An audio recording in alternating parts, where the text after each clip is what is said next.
14 часов в Бишкеке. Меня зовут Юлия Супова. Это в прямом эфире «Кактус Медиа». Мы вещаем на всех наших площадках, Facebook, Instagram, а также на всех остальных наших платформах. Вы можете посмотреть это видео. Но сегодня мы обсуждаем очень важный процесс в экономике, точнее введение закона о режиме чрезвычайной ситуации в экономике Кыргызстана. И обсуждать мы будем сегодня с прекрасным спикером, отличным специалистом Татыбүбү Эргишбаева. Добрый день, спасибо большое, что пришли, Татыбүбү. В первую очередь я бы хотела напомнить, о чем этот закон. Он был принят совершенно недавно Джугурку Кенешем, и если вкратце, то благодаря нему Кабмин может распоряжаться 20% доходов и расходов бюджета без согласования с Джугурку Кенешем. Первое. Менять ставки налогов, снимать налоговый режим, снимать денежные средства с кассовых торговых точек, менять налоговый режим без согласования с парламентом, реструктуризировать долги перед бюджетом, вводить специальный порядок государственных закупок. Хотелось бы особо отметить, что закон даже не обсуждался, и он был принят в одной из неочередных сессий парламента, достаточно в быстром формате. И, честно говоря, и бизнес-сообщество, и обычное общество, журналисты были просто, как минимум в недоумении, когда мы выяснили, что появился такой закон. У Татыбүбү есть несколько возражений к этому закону, потому что президент его еще не подписал, у нас есть шанс для того, чтобы его не приняли. Так, Татыбүбү, давайте расскажите, пожалуйста, в чем ваше главное несогласие по поводу закона о чрезвычайной ситуации в экономике? Спасибо, Диля. На самом деле я хочу сказать, что сегодня состоялась встреча с Акылбеком Джапаровым, министром экономики и финансов. Это инициатор закона? Да, где он инициировал встречу с бизнес-сообществом. Конечно, и мы посетили это мероприятие. И они нам дали закон в новом его виде, законопроект, то есть, да, каким бы они его хотели бы видеть.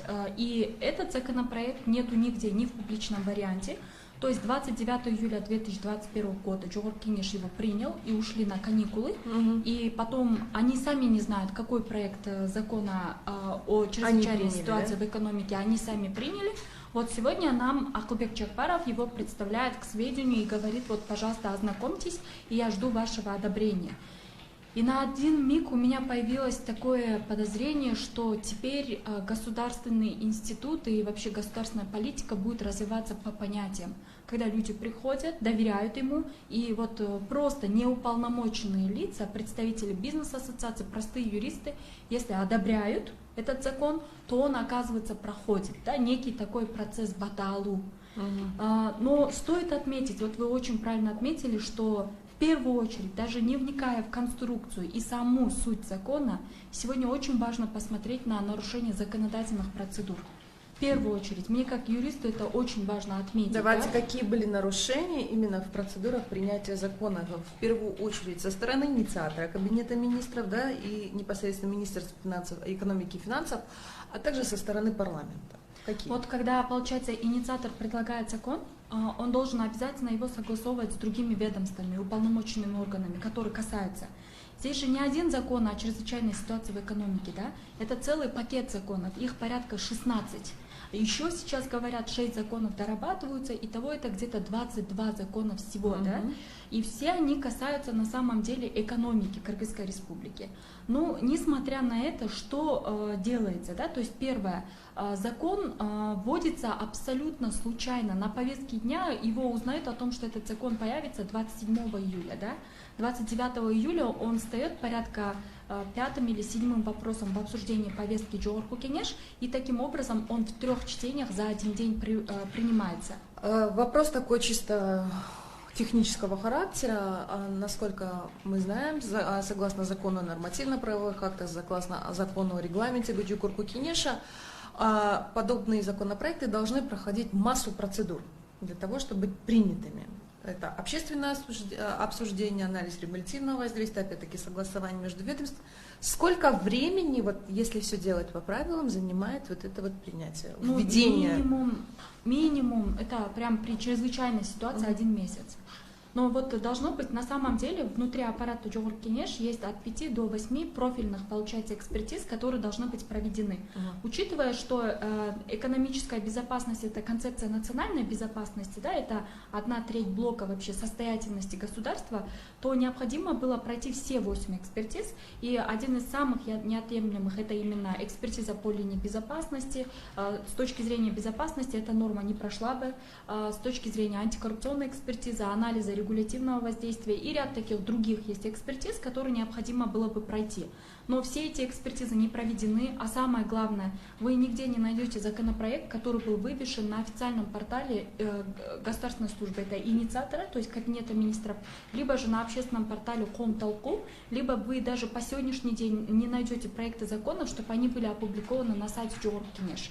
Это означает, что сегодня вообще мы предупреждали об этом на самом деле период инвентаризации, конституционного референдума, что именно вот подобное именно увеличение субъектов, инициаторов законодательной инициативы в парламент, он приведет к бардаку законодательную систему. Что, собственно, мы сейчас вот и произошло. Да. Тогда у меня такой вопрос. Вы сказали, что не прошел бы антикоррупционную экспертизу, анализ регулятивного воздействия, да? В чем именно, по каким параметрам он бы не прошел? Я назвала всего лишь несколько пунктов, которые предлагаются этим пакетом законов. Что еще специфического, интересного, да, в кавычках, предлагается инициаторами, которые вызывают недоумение и видимые нарушения со стороны именно юристов, которые вам уже удалось обнаружить? Ну вот самые большие риски, они наступают на вообще стадии бизнеса. Да? Вот бизнес регистрируется, там, в принципе, бизнесу позволяют регистрировать организацию. Потом уже к бизнесу в первую очередь важно отметить, что это часть лицензирования, выдачи сертификации, разрешений. На этом этапе регулятором, единственным регулятором становится Кабинет министров. Кабинет министров говорит: мы вам будем выдавать, мы будем мониторить, мы будем отбирать у вас. То есть это некая такая монополизация рынка, и именно убрать роль отсюда правоохранительных органов и роль, получается, судебного корпуса является превышением вообще полномочий института исполнительной власти. Да? Второй момент — это касаемо вот именно проверки. Как вы знаете, у нас есть мораторий до января 2022 года, который должен был быть вообще продлен до конца 2025 года. Но сейчас, скорее всего, после вступления в силу данных законов, если он сейчас президент подпишет, то вообще, по сути, мораторий потеряет свою сущность. Мораторий — это запрет на проверку субъектов предпринимательства. И теперь эта проверка будет осуществляться со стороны участковых, то есть сотрудников МВД. Сделаю ремарку. Было сегодня заявление о том, что участковые все-таки не будут этим заниматься. Я так понимаю, они отзывают эту норму, но опять-таки надо посмотреть ленту, посмотрите, пожалуйста, мы писали об этом, что сегодня, это вот буквально вот перед нашей встречей поступила такая информация. Что еще предлагает Минэкономики и финансов для того, чтобы регулировать экономику? Я почему его перечисляю? Да. Потому что Джогурк Кенеш еще не заседали, и они должны это официально отменить. Они начнут и заседать с сентября. А до этого это пока вопрос такой больше инициативы. Да? И еще следующее, это касается именно вопросов вот налогообложения. То есть согласно налоговому кодексу, если только сейчас налоговый кодекс не этот, то Кабинет министров не может работать на увеличение. Они могут в период чрезвычайной ситуации работать на убывание либо освобождение определенных субъектов предпринимательства, либо отрасль предпринимательства от налогообложения. То есть они могут сделать налог с продаж, допустим, не 2%, а его только уменьшить 1%, да, или сделать 0 и так далее, да? То есть 3-4% они сделать не могут. Да, это пока что, пока мы имеем тот налоговый кодекс, который мы сегодня имеем. Но, может быть, они внесут поправки в налоговый кодекс. Но чем это чревато? Чревато тем, что исполнительная власть практически не имела права забирать роль парламента. Такие вещи должны обсуждаться концептуально, и это непосредственная привилегия только парламента. Но, к моему большому сожалению, сегодня кабинет министра говорит, что это к нам должно относиться, и, скорее всего, это так и будет. Да? При введении чрезвычайной ситуации еще предлагается именно государственные закупки, то есть есть прямые... Так, 2 секунды, давайте мы вот заключим вот этот перекос. Я хотела уточнить, вот этот перекос, он случился ровно с того момента, когда у нас стала президентская форма правления, и когда у нас ветви власти, по сути, где-то они объединились. Это действительно так? Да. То есть, когда парламент становился определенным противовесом исполнительной, то есть правительству, то сейчас это просто что-то невообразимое. Это действительно так? Да, на самом деле, вот мое убеждение, и это мы пишем и в наших экспертизах, о том, что роль парламента немного другая. Парламент — это нормотворческий орган, который должен отвечать за принятие законов, за целостность законов и также за их безопасность и дальнейший мониторинг, контроль за вот таким качеством реализации законов, исполнением должна отслеживаться со стороны парламента. Парламент под своей структурой может не иметь правительства, да? Правительство может находиться в отдельности, но получается у парламента есть своя такая незыблемая функция, как нормотворчество. И в этот процесс, когда сейчас вмешивается, например, администрация президента и прокуратура от большей части, имея право законодательной инициативы, именно на этом моменте мы имеем определенное преломление, либо же превышение своих обязательств со стороны этих институтов. Да? И это очень плохой показатель. Именно поэтому мы увидели целый пакет законов, как 5 уголовных кодексов в сфере уголовного законодательства. Да? Мы увидели закон о прокуратуре, затем 4 закона, пакет законов по кабинету министров, да?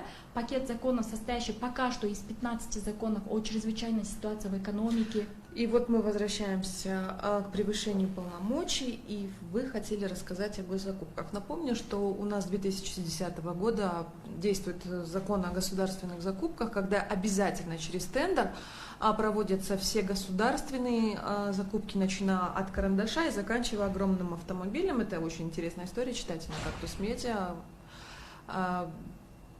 Администрация президента намерена купить несколько автомобилей дорогостоящих, и как раз именно через тендеры госзакупки.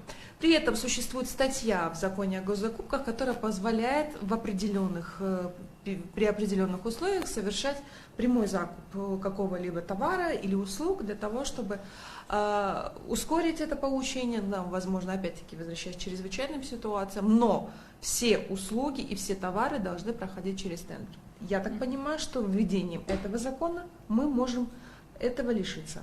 Вот здесь не указано прямо сколько сумма, да, но я хочу вот для информации сказать. Согласно действующему закону о государственных закупках, прямой контракт без проведения конкурса, каких-либо согласований, любой уполномоченный государственный либо муниципальный орган может провести до суммы 2 миллиона сом. Но предлагаемая новая редакция закона говорит простым, в нормальном случае, без введения ЧС до 5 миллионов сом. То есть вот прямой контракт превышает до 5 миллионов сом. Но когда вводится чрезвычайная ситуация в экономике, скорее здесь ничем не определяется, но это позволяет кабинету министров вводить прямое контрактирование без определения суммы, без лимита. Вот захотели на 5 миллиардов сом, они на 5 миллиардов, захотели на $1 миллион, на $1 миллион. Это коррупционная схема? Определенно, это коррупционная схема, и на самом деле такого рода вопросы не должен решать сам кабинет министров. Это такой вопрос, который по сегодняшний день, всю жизнь Кыргызской республики подобные решения за реструктуризацию бюджета, да, там, за определенные действия, пусть даже период ЧС, принимал парламент. Тем более мы видим, что регламент Жогорку Кеңеш сегодня подвергается изменению, там вводятся на самом деле такие меры, что нужно делать в период чрезвычайных ситуаций, которые объявлены не по поводу экономики, а связаны с пандемией, с вот такими физическими внешними явлениями. Да. И так далее. И в этот период ЖК может срочно заседать, и их решения могут быть мобильными. Да? Тогда не было необходимости на самом деле вот кабинету министров забирать данные полномочия. Вот. Это по части Еще у меня такой вопрос. 20% бюджета могут использоваться без ведома Жогорку Кеңеша. Почему именно эта сумма? Напомню, что формирует и утверждает бюджет, опять-таки, Жогорку Кеңеш. Его структура и форма, объем, размеры предлагает Министерство финансов и экономики, но утверждает именно парламент. почему 20%, не 25%, не 50%, не 10%? Почему такая сумма? То есть они как-то объясняли это? Потому что сумма весьма странная, на мой Но взгляд. это никак, нету на это обоснования. Вот этот фрагмент они назвали как реструктуризация государственного бюджета. Но на самом деле, согласно предлагаемой Конституции, вообще, конечно, роль парламента превратился в нотариус. Да? Получается, председатель кабинета министров представляет готовый отчет и план кабинета министров, то есть исполнительной власти президенту. Президент дальше направляет его Джогорку Кеңеш. Если даже Джогорку Кеңеш даст свое согласие и не даст, президент его может утвердить. То есть такое. Годовой исполненный отчет председатель кабинета министров дает президенту, президент направляет ЖК. Если даже ЖК не принимает, президент может принять. То есть настолько на самом деле вот этот стиль президентской модели правления, который захотел наш народ, да, в период конституционного референдума, сейчас очень чревато ложатся на практике. Обратно же, к чему это приведет, я пока не знаю, да? Но когда нарушаются законодательные институты, обычно это к совсем прям положительным последствиям не приводит. И вот здесь, когда говорится о реструктуризации госбюджета на 20%, который будет утверждаться со стороны Кабинета министров, насколько это хорошо, как они будут это принимать, кто будет согласовывать, кто будет подписывать, пока непонятно, потому что она будет определена положением. Да?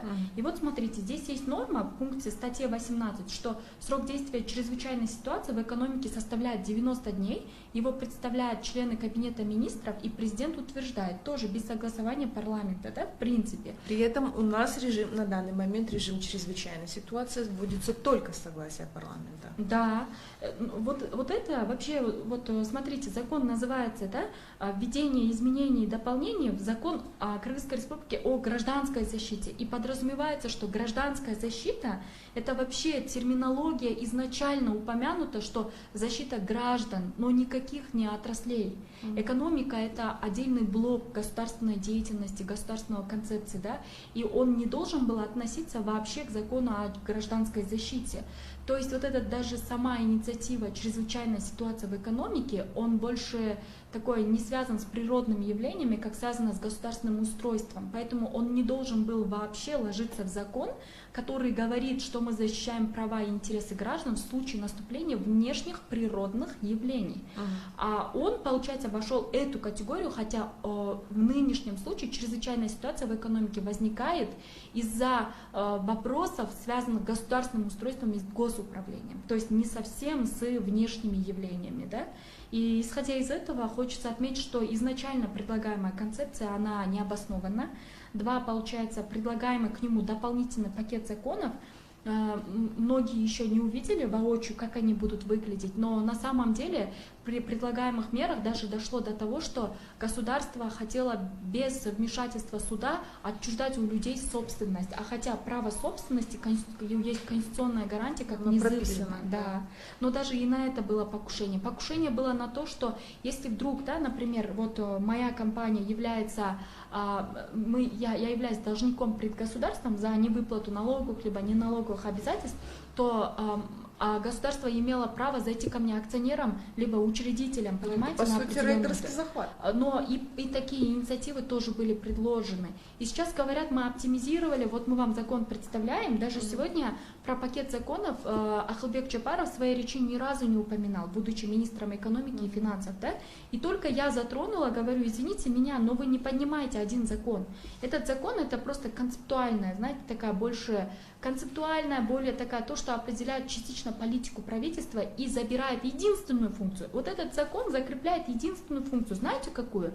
В котором говорится, что парламент самостоятельно отдает свои полномочия по принятию законов Кабинету министров, что он официально сдается от своих позиций. И как бы вот этим законом... И приобретает функцию нотариуса, который подписывает и заверяет инициированный Кабинетом министров. А теперь он даже не будет заверять. То есть в данном случае их помощь так и не требуется. Да, это все без их участия. Вот их задача, вот этот закон, вот, который на 4 страницах, он носит концептуальный характер. Что ответил Ахылбек Джапаров на ваше заявление? Он признал, что это пакет законов, но им важно получить именно первый вот этот закон, потому что он концептуальный. Я и понимаю почему. Потому что, знаете, знаете, вот этот закон о чрезвычайной ситуации в экономике, благодаря нему, получается, Кабинет министров получает немеренные права вершить судьбами именно государственного устройства и госконцепции на уровне, вот, получается, парламента. И теперь им парламент тоже не нужен будет. А в своем исследовании по поводу этого закона ранее вот ваша юридическая группа говорила о том, что нарушаются указы и пожелания президента, с которыми он обращался к парламенту, кабинету министров, к самому обществу. И, по сути, Кабмин занимается самоуправством. На чем вы аргументировались? Ну, президент является гарантом Конституции Кыргызской Республики. И в Конституции четко определено, что парламент является именно нормотворческим органом, что исполнительная власть обязуется утверждать бюджет, утверждать планы и по нему исполнять государственную политику, да? Но несмотря на это, сегодня идет на уровне именно вот управляющих лиц на государственных должностях идет именно передергивание сил на уровне вот госинститутов, да? И когда идет определенная сильная попытка забрать ряд важных функций парламента в пользу кабинета министров, это абсолютная попытка централизации власти. Только судебным кабинетом министров, а соответственно и президентом, да? Потому что это кабинет министров является структурным подразделением президента, да? Администрации президента. Администрации президента, да. И вот тут, например, говорят не более 90 дней, но важно отметить, что в законе нету ограничения, где говорится, что чрезвычайная ситуация должна вводиться только единожды, либо там 2 раза, да. Это означает, что просто по 90 дней бесконечно можно вводить чрезвычайную ситуацию. Тем более обратите на вот такие пункты, да, что при каких случаях может вводиться чрезвычайная ситуация. Давайте перечислите. Да, вот в случае, получается, если ежемесячный рост уровня индекса потребительских цен в среднем превышает 3,5% в течение 3 месяцев, да?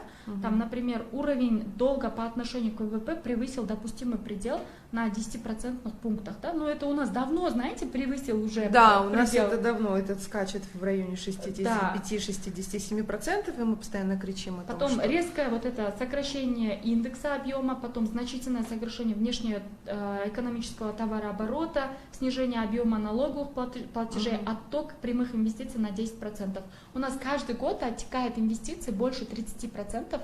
Чем которых приходит. Да, у нас, знаете, вот так вот каждый год за последние 4 года, это официальная статистика, отток инвестиций составляет свыше 300 миллионов долларов, а приход там 150 миллионов. Да? Это означает, что отток инвестиций у нас 50, а приход инвестиций 25%. Вот так, да? То есть любой из вами перечисленных пунктов может стать основанием для введения этого чрезвычайного экономического режима. Каждый божий день. За 30 лет независимости Кыргызской Республики у нас было основание сделать вот чрезвычайную ситуацию.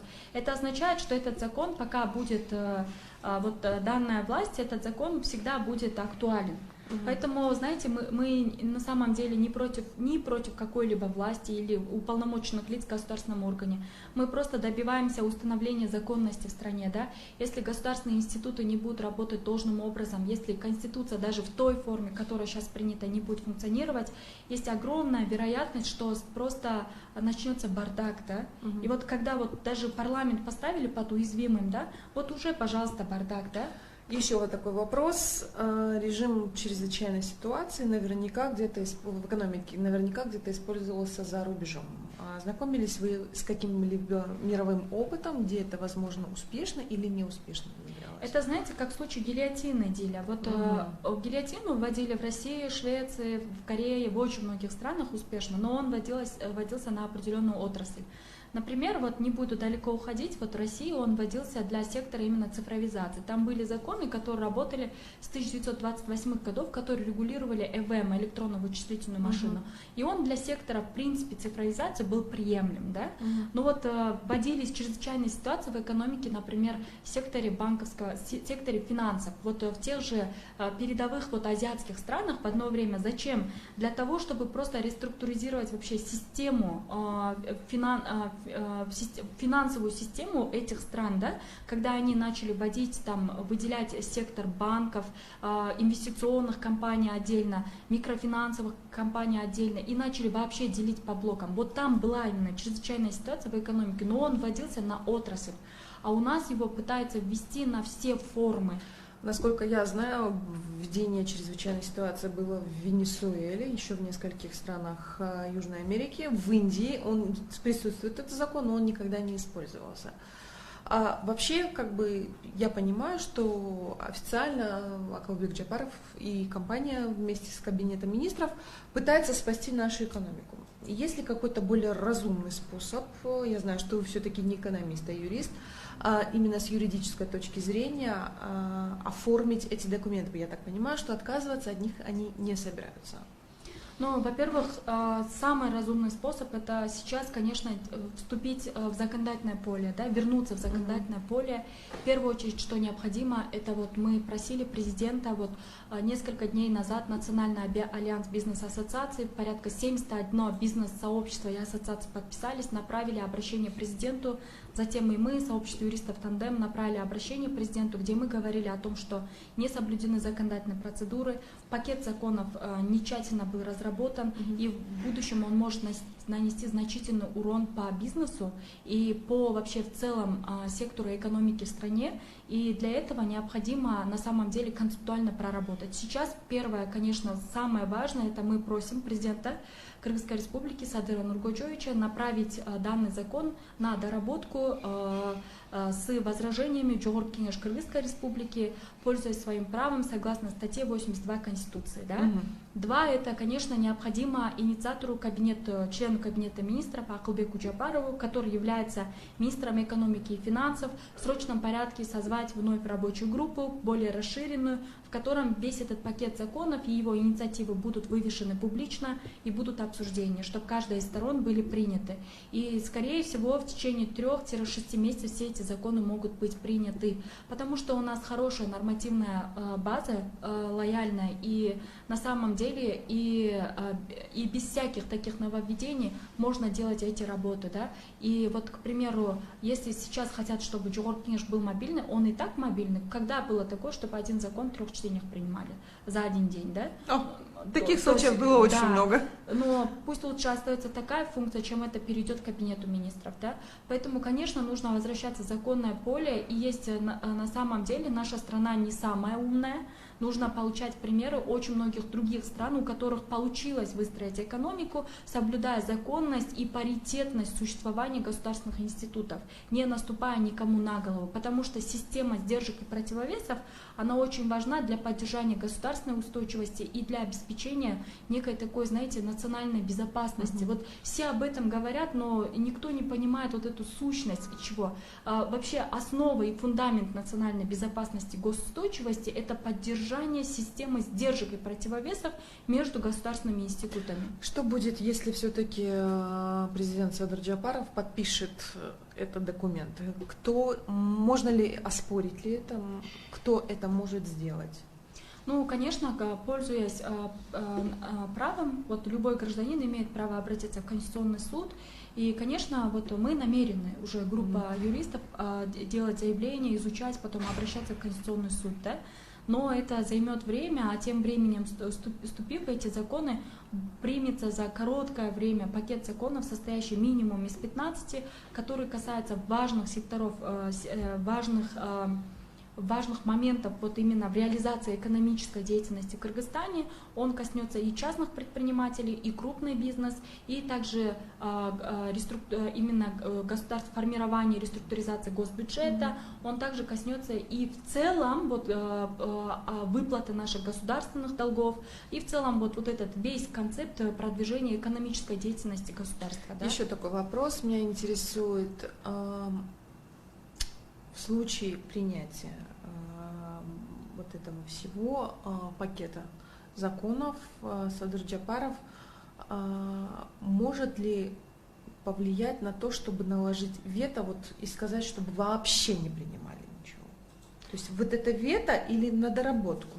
Это доработка. Вот сейчас что предпочтительнее в этой ситуации? Просто вот согласно новой конституции президент обладает правом направить на доработку с возражениями. Да? Вето больше эта функция принадлежит Жогорку Кеңеш, но ею он не пользуется. Он такой более очень уязвимый орган. Да? Он должен направить на доработку, и Жогорку Кеңеш в свою очередь должен решить, он будет проводить этот закон или нет. Да? Но вот знаете, вот очень многие депутаты после обеда, когда у них отняли все права, они кричали, вот, Джугурт Кеңеш остался уязвимым, да.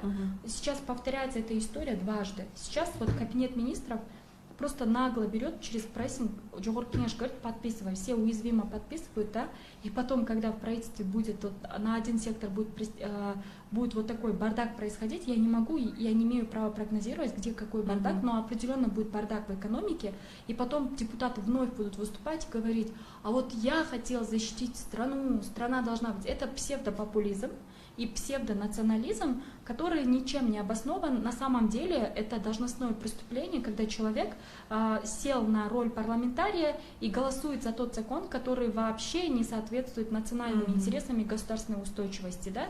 И этот парламентарий ответственен, и ответственен член кабинета министров, который допускает подобные меры и сам дозволяет это все.